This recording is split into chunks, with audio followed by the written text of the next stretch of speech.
দেখুন কি সুন্দর একটা লেক। এই লেকটার নাম হচ্ছে খান্দারানি লেক। এটা বেলপাহাড়ি থেকে 8 কিলোমিটার দূরে আমলাশোল বলে একটা জায়গা আছে।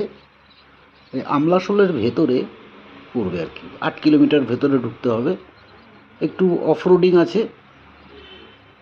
এই লেকটা খান্দারানি লেক হিসাবে খুব পরিচিত একটা লেক। একবারে জলের কালারটা দেখুন, নিখুঁত।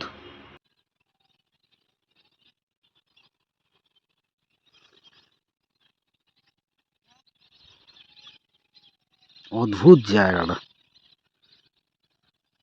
কয়েক হাজার পাখি জলের স্রোতে ভেসে রয়েছে।